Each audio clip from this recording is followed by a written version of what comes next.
Hello, Channel Automation podcast listeners. Welcome back to another deep dive into the techniques that convert leads. I'm your host, Casey Arias, and today I am joined by Ian Foltz of American Remodeling. How you doing? Thank you for joining in. I'm doing great, Casey. Thank you for having me. I appreciate it. Oh, yeah, of course. We've actually been wanting to do a podcast with you for a while because you've got some interesting points of view from the home improvement industry and marketing. And so I wanted to kind of introduce those to the audience that is listening, but without giving too much of your secret sauce, you know. If you are one of those guys that watch on YouTube, you may notice that we only have my face today. Ian's having a little bit of technical difficulties with his video, but we still have his nice, crisp, beautiful voice coming through. So we're going to move on from there.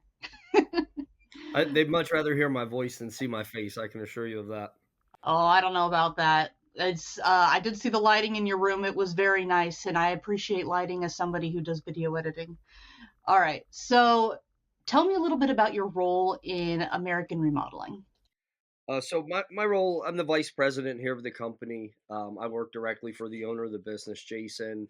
I'm responsible for all of the day-to-day operations from installation, finance, marketing, lead generation, you name it.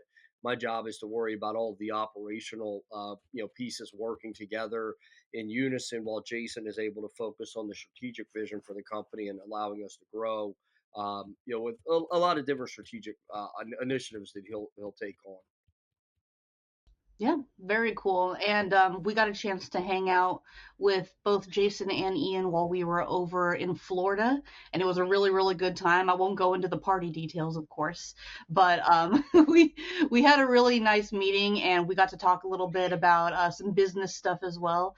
And one of the things that I wanted to bring up that I thought was especially cool was the way that they are marketing their products and their material that they use to install in homes. And so, do you mind elaborating on that a little bit? No, I don't mind at all, actually. And I think what's really important for people to understand is that in this business, in our industry, you can't just sell on a price driven model. All right. And if you do that, then you're selling on commodities. So for us, what's really neat about our business is our value added approach to what it is that we do. So we're not going to use run of the mill products, whether it be roofing, windows, siding, epoxy. It doesn't really matter. We use the highest possible quality materials that are in the industry, which are going to lend themselves historically to a higher price point.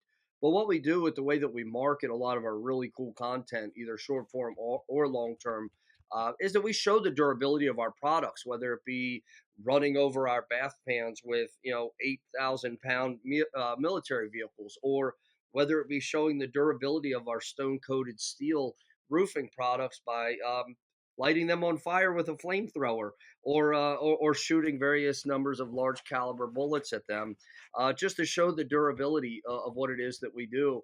And we even do some other videos with epoxy where we'll put competitors' epoxy in the freezer or simulate it under hot conditions and beat on it with hammers and drop heavy things on it to show that not every product, despite the way it may look, not every product is going to perform the same. That's why there's a difference between the price points between a value added service and just a run of the mill, builder grade economy level product, regardless of the service. And that's what's really important for us to convey that message to our consumer so that they understand that the value proposition and the price point and why those two things intersect where they do.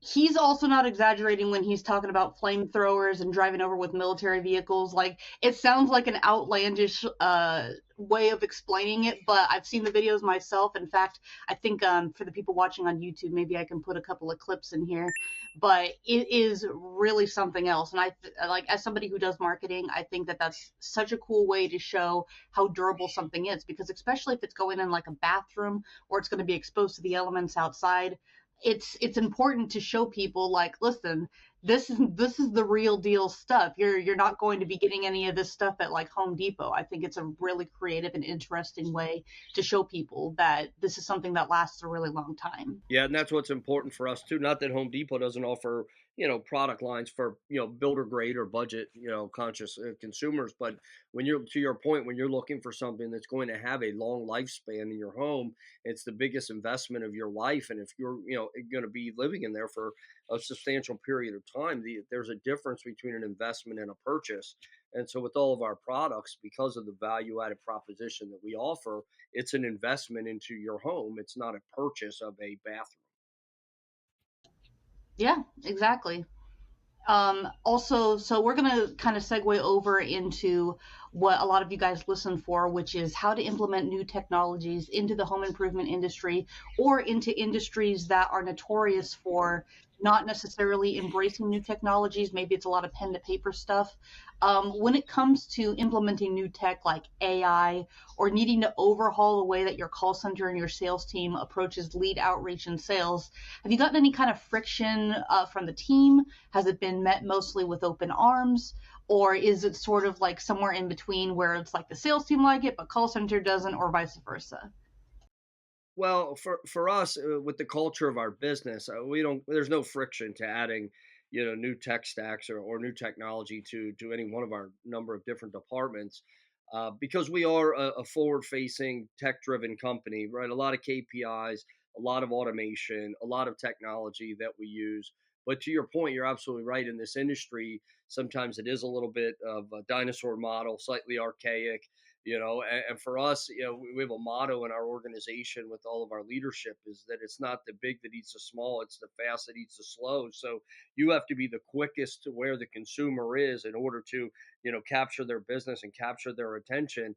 And you can only do that as efficiently as possible by using technology, because if you didn't, just the human manpower or human hours alone that it would take to do these multiple different jobs and still be cost effective would be impossible. You'd have to raise your prices so outrageously to cover the labor cost that it just wouldn't be profitable. You'd be out of business, right?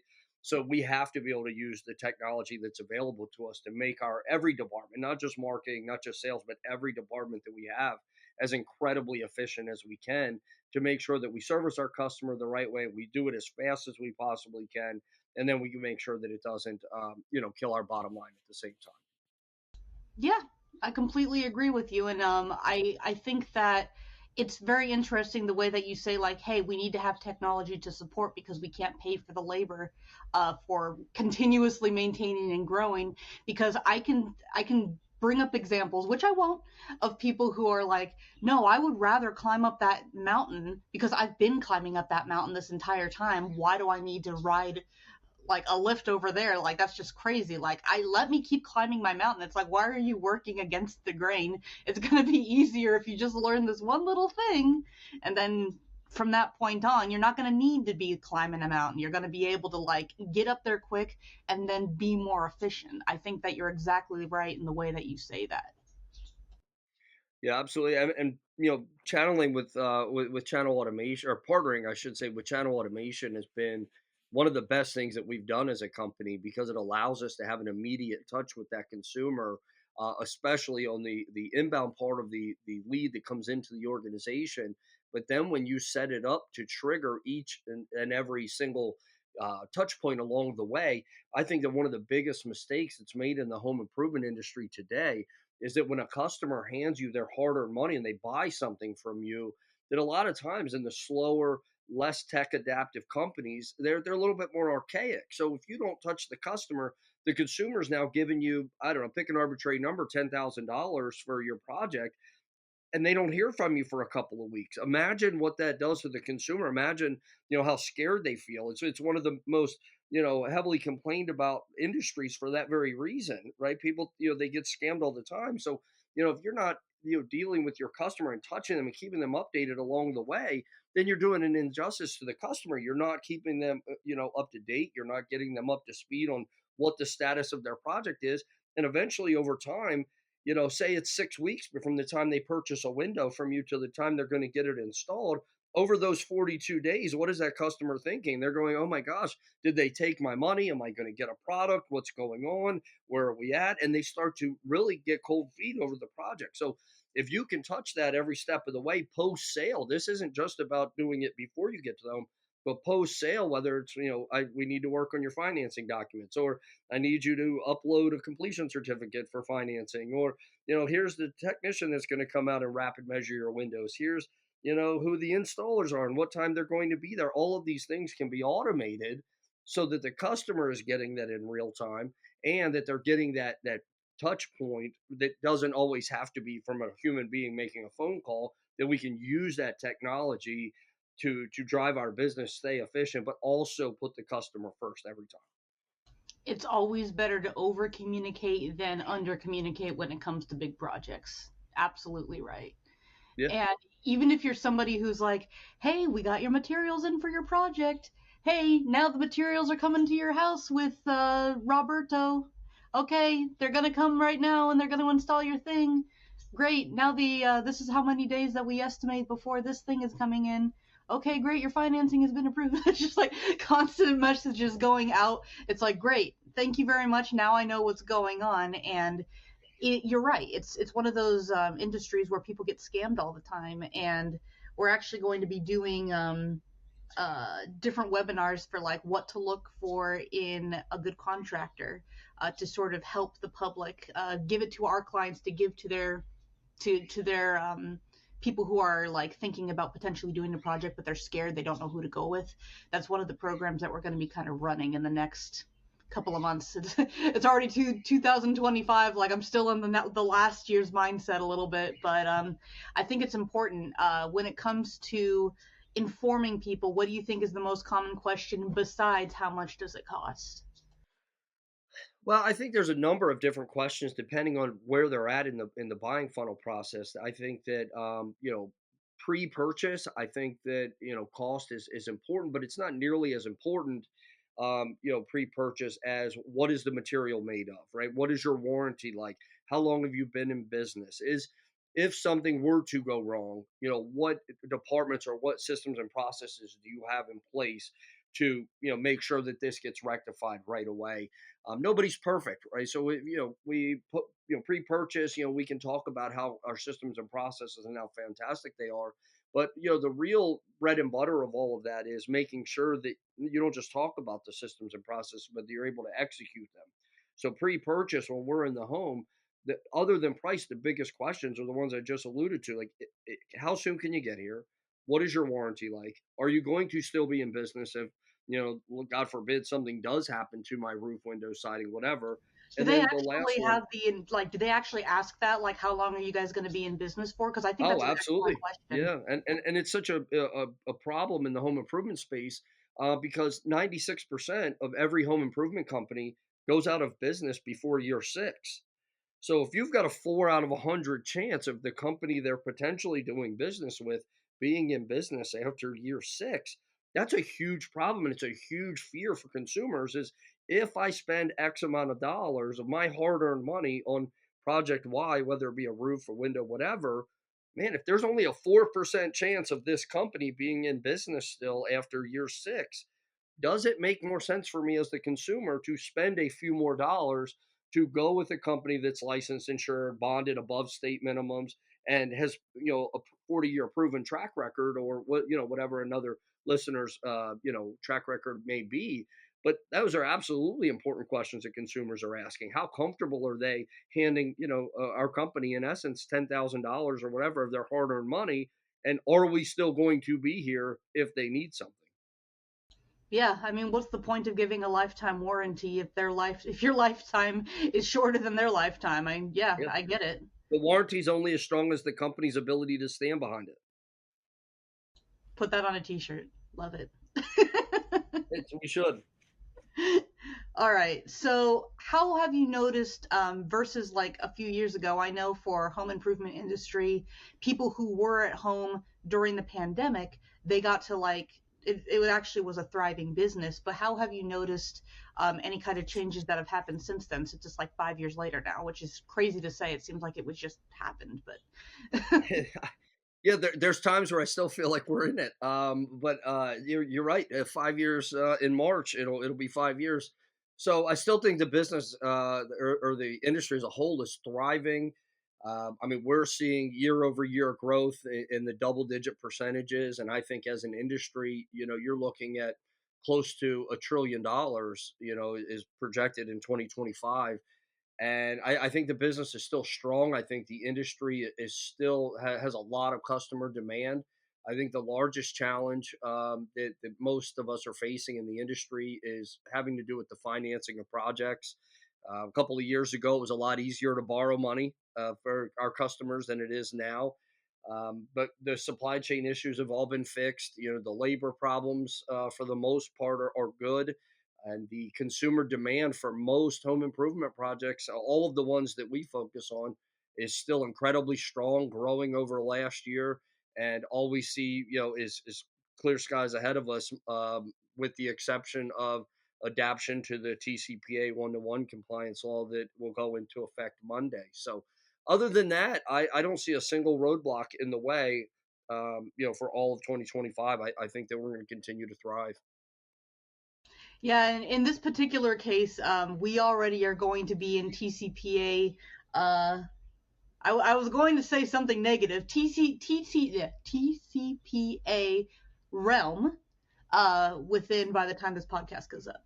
But it is something that is spooky for a lot of the home improvement industries, as well as industries that are lead buying based. And I've been talking about that a lot on the podcast, as well as having several videos and supportive content for this is what you need to prepare for. But we don't have a whole lot of content yet, and I don't see a lot of content yet of people who are like, okay, we're here. Now what do we do? Do you have any sort of advice for people who are in that position? Well, my advice was you should have been here, months ago and prepared for that, which we are. But I think partnering with a lot of ping pick post publishers and working on how to get leads direct from publication sources and kind of wean off of the aggregation side is going to be the easiest way to do it. And for a lot of people, I think that they're familiar with it coming up, but there's probably going to be a large majority of the home improvement space, as well as under other industries, finance, travel, insurance, that kind of thing, that really are going to be behind that wave, and that's not a good place to be, especially in our industry. So my advice to every single contractor out there that's going to hear this, regardless of the size of your business, if you don't have strategic partners in place to help you with lead generation and to help you with compliance, then you need to partner with them right now in order to make sure that your business doesn't fall behind, because we're going to see a double digit growth in the industry from 2024 to 2025. So if you're not compliant and you're not riding that wave, it's going to crash on top of you. So my advice is hurry up, get in front of it, and partner with strategic partners such as channel automation to help you get there. Make sure that you're compliant, make sure that you're efficient, and then make sure that you have that ability to grow and scale your business, because everybody is still purchasing home improvement projects. So go out and get your piece of that almost $1 trillion pie this year. I am sort of wondering because I know that this entire act that's being put into place is put to place in order to protect the consumers from getting a bunch of spam and unneeded messaging. But I think that something that a lot of people don't think about, especially in this industry, is you don't need to send them a message every single day for them to remember you. If they are interested in using, if they're interested in doing a project, I don't think, at least personally, and I want to get your opinion on this as well, that they're going to be going with the person that is going to be tapping them the most. I think it's going to be the person who they feel like this person seems to have a good grasp of how to communicate with people. Yeah, absolutely. I think you're absolutely right. And I think that not only will they want to do business with somebody that sends them the right message, right? Has a really good, in our industry we call it call to action, right? But also somebody that gets it, somebody that understands what it is that people are going through. And I think that one of the biggest mistakes that contractors and other sales driven organizations make is they fail to see what the buying process looks like from the eyes of the consumer. So one of the things that Jason, the owner of our company, has done and has done an amazing job of is that everything that we do from the sales and the marketing and the installation and the finance standpoint of our business is all reverse engineered from the customer standpoint backward to ensure that not some of the time or part of the time, but every single time we meet that customer satisfaction, at 100% every single time. And then have the systems and processes in place to make sure that if for some reason we do fall short, we can troubleshoot why it happened and then be able to rectify it to make sure that that's corrected in the future. But you have to be able to see the business from the eyes of the consumer. They're the ones that are going to be forking over hard earned money for a project. They have to do it with a company that they know, they like, they trust, they feel comfortable with, and is going to ultimately help them with the solution and then be there for them from day one all the way until the end of the end of the lifespan of either the project or the customer. Yeah, completely agree. And if you are looking at it from the eyes of the consumer, I very highly recommend subscribing to your own text and email blast or whatever you have going out as marketing material. Subscribe and then keep on with that without unsubscribing and see how you think about it. Say like, okay, like this seems like something that as a consumer I might like. Or are you getting spammed and you're like, boy, I am really tempted just to opt out of my own stuff because I cannot stand getting this many messages. I imagine that what you think and what the consumer thinks is probably similar because you're working with the same kind of what's the word I'm looking for? Territory. You're living in the same place that you're working. And so if it's something that's annoying you that you're getting in your own messaging, then maybe that's something you should think about in terms of like, I want to deliver better content. I want to deliver my content in a way that is going to make the most sense at the time of day that I'm sending it.